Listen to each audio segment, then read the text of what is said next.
Thank you buat Pastor Yongki dan Tante buat kesempatannya untuk bisa berbagi bersama-sama. Saya pikir grup ini adalah grup yang luar biasa ya, jam 5.30 di New York bangun pagi untuk berdoa bersama. Thank you buat kesempatannya dan sore hari ini izinkan saya membagikan hal yang juga menjadi perenungan saya secara pribadi. Hal yang juga Tuhan ajak saya secara pribadi untuk menyadarinya lagi. Mungkin ini adalah hal yang buat sebagian kita, kita udah tahu, kita udah pernah membacanya, tapi biarkan ini mengingatkan kita lagi tentang esensi hidup Kristen kita. Nah, saya ingin mengawali dengan satu cerita. Ini ada turis papa, mama, sama anaknya. Bilang aja dia ke New York gitu kan, karena banyak orang seneng jalan-jalan ke New York gitu. Nah, mereka ada di downtown New York, sibuk baca peta, lihat Google ya, cari jalannya ke kanan ke kiri. Ini sebelum corona gitu ceritanya. Jadi masih rame gitu. Nah, kemudian dia udah jalannya rame, cari jalannya ke sini dan sana. Yang papa tanya mamanya, mamanya juga bantu, ribet dan lain sebagainya. Sampai satu titik ternyata anaknya itu ketinggalan.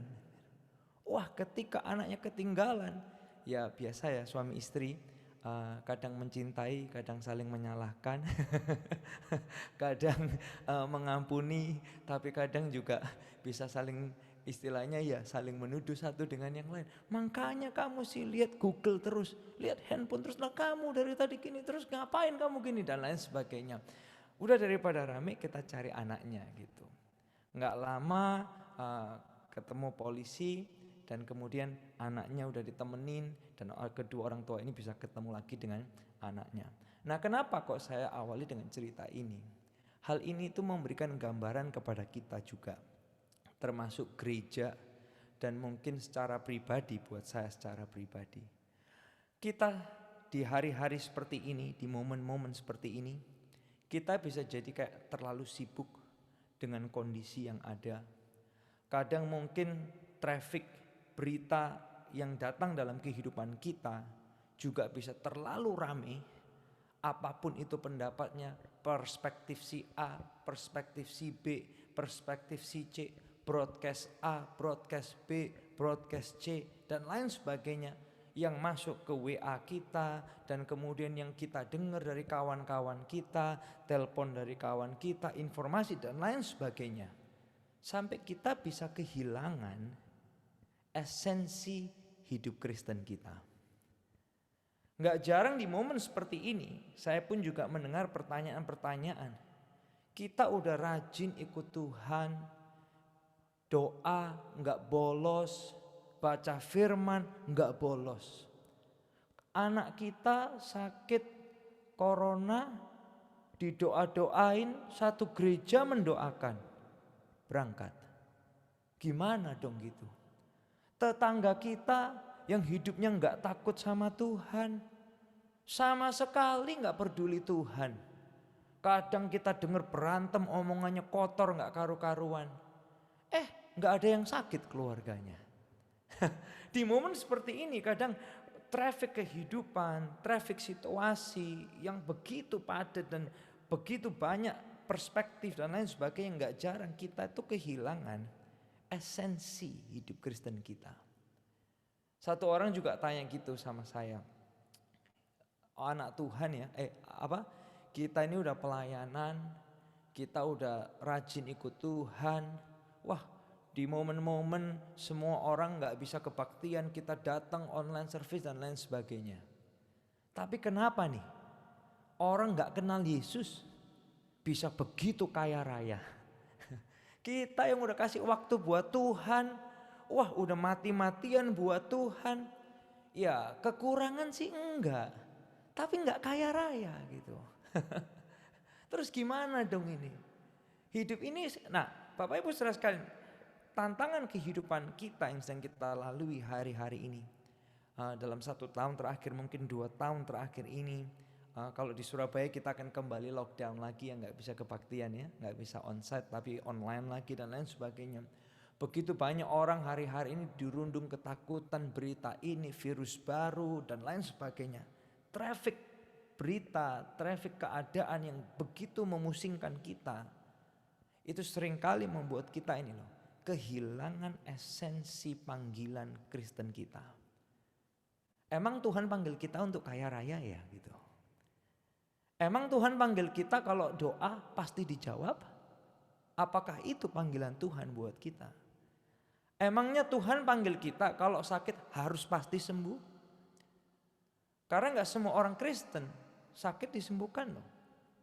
Nah, sehingga apa sih esensi yang Tuhan mau kita pegang dan kita ingat lagi? Seperti orang tua yang mungkin ketika mereka lagi jalan-jalan di New York, sibuk ini, lihat map dan lain sebagainya, sampai lupa anaknya hilang. Demikian juga biarkan momen ini di pagi hari ini, ketika kita merenungkan mungkin dalam 20 menit ini, Tuhan bisa ingatkan kita lagi. Esensi panggilan hidup kita ikut Yesus. Apa sih? Dan ini yang Yesus ingin sampaikan kepada kita. Ya, saya ingin kutip dari khotbah Yesus di atas bukit dari Matius pasal yang kelima ayat yang ke-13 sampai ayat yang ke-16. Secara pribadi ini yang juga mengingatkan saya, dan saya berharap ini juga bisa berbicara buat kita secara pribadi di hati kita masing-masing. Matius 5 ayat yang ke-13 ini yang Yesus sampaikan ketika dia sedang berkhotbah di atas bukit.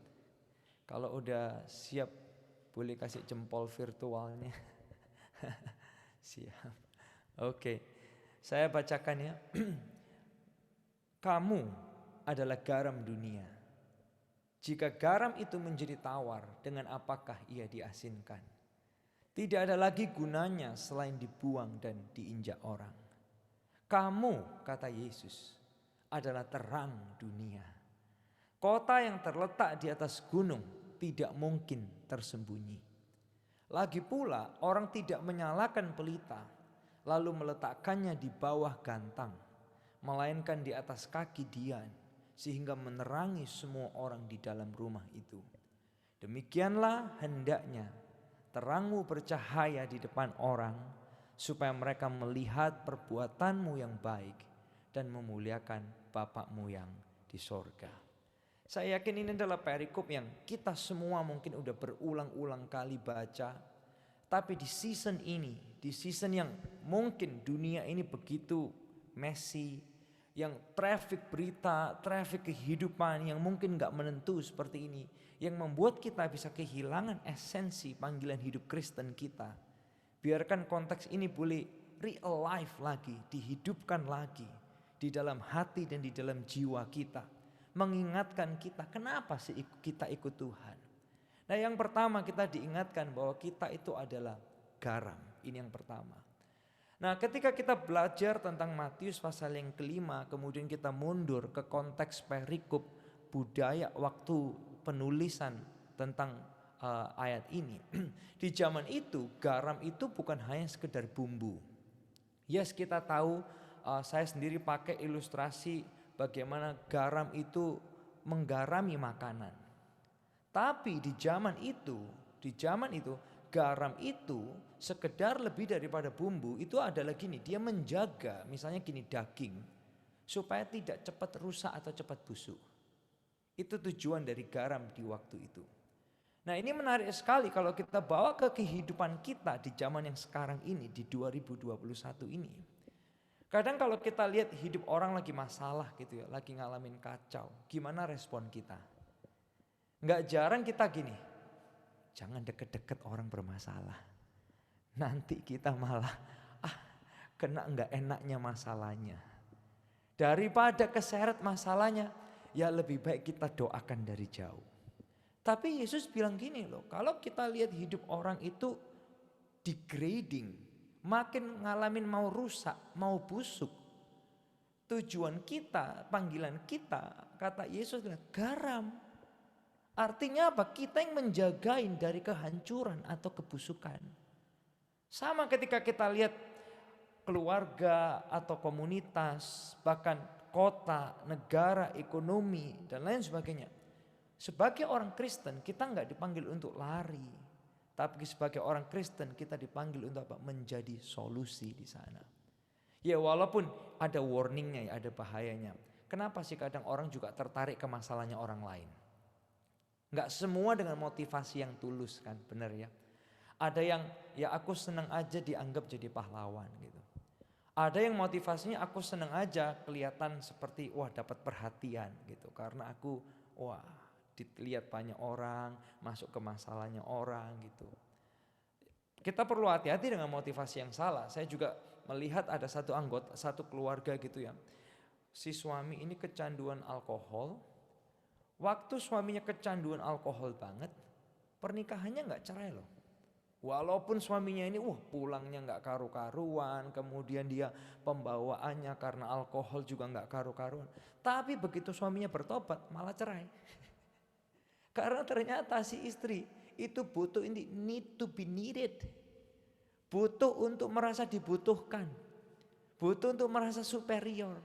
Nah itu kan motifnya bisa salah ya ketika kita mau jadi garam dengan motivasi yang salah. Nah Yesus panggil kita, yes ada kekacauan di dunia ini. Bagaimana kita bisa jadi solusi buat pemulihan. Tapi tujuannya bukan supaya kita dibutuhkan, cari perhatian, cari muka, sok jadi pahlawan atau sok penting enggak. Tujuannya adalah supaya nama Tuhan itu dipermuliakan melalui kehidupan kita. So, kalau saya boleh garis bawahi dari kata-kata Yesus tentang bagaimana kita ini garam.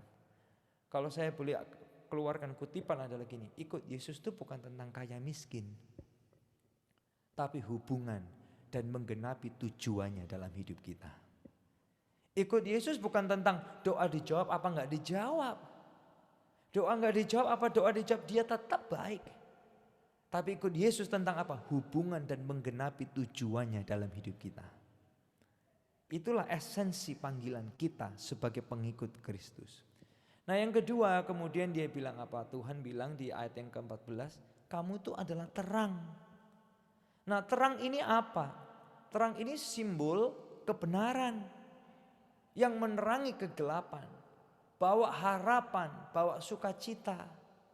Artinya apa? Kita ini bisa membawa harapan, hope and joy through righteousness, kebenaran. Lewat the truth, kebenaran yang Tuhan izinkan terjadi dalam kehidupan kita, yaitu kebenaran Yesus itu. Nah saya baca satu buku biografi ya, bagaimana orang ini cynical banget terhadap dunia.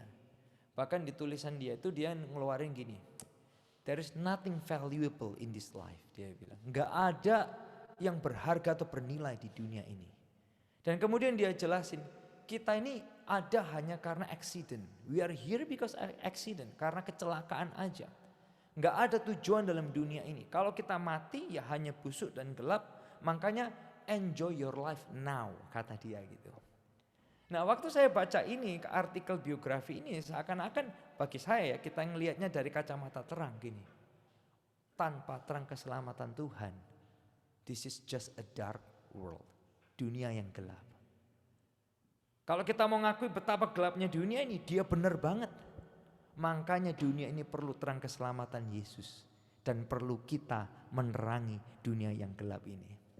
Karena di dalam terang, yes, dalam Injil kasih karunia Yesus ada harapan dan sukacita. Apa sih harapannya Elia? Saya berharap kita semua udah sadar dan paham. Kita ini udah diselamatkan, saved by grace oleh anugerah. Sehingga apa? Kita ini miliknya Tuhan. Kalau kita dicintai Tuhan, gak ada yang dapat memisahkan kita dari kasih Tuhan. Maka gak ada penghakiman di dalam kita. Yes, kita bisa ada di dunia yang gelap ini. Tapi saat ada terang Tuhan, kita bisa lihat kemana nih jalannya. Kemana arahnya, dan kegelapan itu tidak bisa merasuki jiwa kita. Why? Karena ada terang Kristus di dalam kita. Dan kalau kita terang, maka kita bisa memberikan harapan dan sukacita lewat terang kebenaran Tuhan itu. Nah tapi yang menarik juga dari ayat ini, simple aja kalau saya baca gini ya. Setelah dia bilang kamu adalah terang, dia nggak jabarin lebih panjang lagi tentang terang ini. Seperti garam tadi kan, kalau nggak asin gimana dong diasinkan lagi kalau nggak hanya dibuang. Tapi setelah dia cerita tentang terang, ayat yang ke-14, langsung Yesus tuh lompat ke ilustrasi gini. Kota yang terletak di atas gunung tidak mungkin tersembunyi. Kalau kita baca ini kan kita kadang gitu, loh ini kok metafornya kecampur gitu ya. Habis dia bilang terang, berikutnya dia bilang gini, kota di atas gunung tidak bisa disembunyikan. Nah di zaman itu, bangun kota di atas gunung itu nggak mudah. Karena apa? Di zaman itu abad-abad awal itu kebanyakan kota tidak dibangun di atas bukit atau gunung. Pertama karena apa? Transportnya aja susah setengah mati zaman itu. Naikin bahan bakunya dan lain sebagainya susah, kemudian strukturnya juga susah. Nah biasanya di zaman abad yang ini abad pertama ya, biasanya pemukiman itu dibangun di tanah rata, di bawah bukit, bukan di atas. Di valley, di lembah, yes karena apa? Situ dekat sungai, perairan gampang, masak gampang, penghidupan gampang, minum gampang, transport juga gampang. Tapi di sini dikatakan nih, kota terletak di atas gunung nggak mungkin tersembunyi, alias diajak mikir gini nih. Saya tahu kalau di Amerika gitu ya, kalau di tempat-tempat yang hilly, yang berbukit, kalau kita lihat ada pemukiman di sana, lampu-lampu itu berpendar, menerangi kegelapan itu bisa berkilo-kilo. Sehingga dari ilustrasi Yesus ini, dia ngajak kita menyadari gini, kamu tuh terang loh, dia pertama bilang gitu.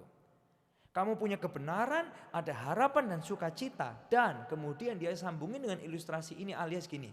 Ketika kita punya terang, ayo terangin budaya sekitar kita.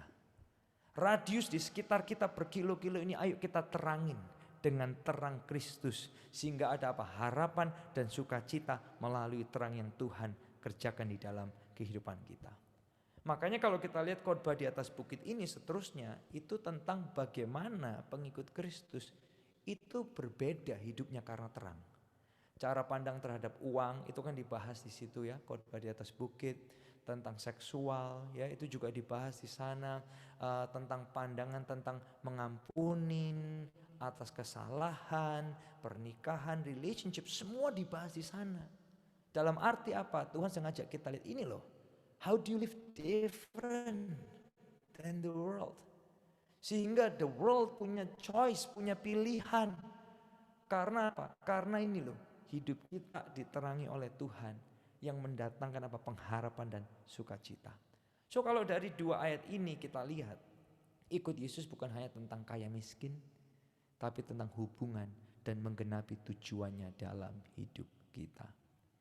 Hidup Kristen ikut Yesus bukan juga hanya tentang doa dijawab apa enggak dijawab. Kemarin jam 12 siang waktu kita lagi rapat di Zoom, salah satu anggota jemaat kita masuk karena suaminya sudah pakai ventilator, usianya masih 30 something, lebih muda dari saya. Enggak lama setelah kita berdoa, siang itu juga Zoom-nya ganti, teman-teman komselnya perjamuan suci untuk anak ini. Enggak lama setelah itu kita dikabarin dia berangkat sama Tuhan. Well, kita bisa apa? Dan kadang dengan banyaknya berita, dengan banyaknya perspektif, dengan kondisi ekonomi, kondisi dunia dan lain sebagainya. Traffic yang terlalu crazy, yang terlalu messy, yang terlalu busy, yang membuat kita kadang sampai jadi bingung what to do, mesti ngapain. Biarkan ayat ini ngingetin kita kembali kepada apa? Esensi hidup Kristen kita. Kita semua yang bangun pagi, doa pagi di momen ini. Anda bangun pagi, biarkan kita semua tahu pagi hari ini. Biarkan ayat ini bicara ngingetin kita. I wake up today so I can be the salt and the light of the world. Aku bangun pagi hari ini with one mission, kata Yesus. Supaya aku bisa jadi garam dan terang bagi dunia ini. Kalau aku selesai berdoa, tutup Zoom ini, amen. Pertanyaannya lagi, how can and what can we do supaya kita bisa jadi garam dan jadi terang dunia. Mari kita pikirin itu bersama-sama. Ini adalah hal yang jujur aja, ini ayat yang udah sering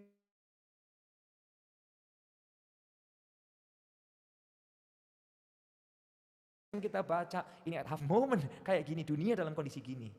This is the moment kita di-reminded. Kita diingatin lagi. This is why we follow Jesus. Bukan hanya tentang kaya miskin. Bukan hanya tentang mujizat terjadi apa enggak. Bukan hanya tentang kesembuhan terjadi apa enggak. Tapi tentang ini, jadi garam dan jadi terang dimanapun kita berada. Mungkin pertanyaan kita terakhir adalah gini. Ini pertanyaan saya juga. Gimana kita itu bisa jadi terang? How? Simpelnya gimana nih? Satu ayat aja simpel. Dari Filipi 2 ayat yang ke-7. Ini figur Yesus, teladan Yesus buat kita semua. Filipi pasal yang kedua ayat yang ke-7. Ini yang Yesus lakuin. Dia mengosongkan dirinya, mengambil rupa seorang hamba, dan menjadi sama dengan manusia. So ini yang bisa kita lakuin. Aku jadi terang gimana? Jadi garam gimana? Simple. Hidup kita hari ini no longer I, but Jesus in us. Bukan lagi tentang reputasi kita, tapi tentang Yesus. No longer about my name, tapi His name. No longer about me, but it's all about Him. Bukan lagi tentang mauku, tapi tentang mau Tuhan yang harus terjadi. Bukan lagi tentang planku, tapi tentang plan Tuhan yang harus terjadi. So kalau saya boleh ulang lagi kutipan hari ini. Ikut Yesus bukan tentang kaya miskin, tapi hubungan dan menggenapi tujuannya dalam hidup kita. Ikut Yesus bukan hanya tentang doa dijawab apa enggak dijawab, tapi tentang hubungan dan menggenapi tujuannya dalam hidup kita. Apa sih tujuannya dalam hidup kita? God wants us to be the salt and the light. And we are the salt and the light. So, saya berdoa hari ini, apapun aktivitas kita, Anda ke marketplace kalau masih boleh keluar, Anda ada di pekerjaan Anda masing-masing, biarkan apa yang Yesus khotbahin di atas bukit itu ngingetin kita semua. I am the salt, I am the light. Dan biar kita gak kehilangan esensi hidup Kristen kita di tengah-tengah traffic dunia yang mungkin lagi kacau ini. Itu aja yang ingin saya sharingkan di momen ini, di pagi hari buat New York. Dan saya berdoa kita semua gak kehilangan itu. Kadang ini yang jadi tantangan kita ya, Pastor Yongki. Gereja itu kadang online, onsite, online. Sebagian orang, aduh aku online susah fokus. Yang lain lagi, aduh aku sejak online udah gak pernah ikut gereja dan lain sebagainya. Kadang masih tentang nyamannya kita, maunya kita gitu. And sometimes we get so frustrated dengan perjalanan iman ini. Tapi biarin ini ngingetin kita, come on. Kita ini the light and the salt. So whatever happens, biar kita jadi the light and the salt. Menghidupi esensi eklesia, hidup orang percaya. Nama Tuhan terus dipermuliakan. Di momen seperti ini pemuritan terus terjadi, penjangkauan jiwa-jiwa terus terjadi, baptisan boleh terus terjadi. Karena apa? Kita garam dan terang. God bless us.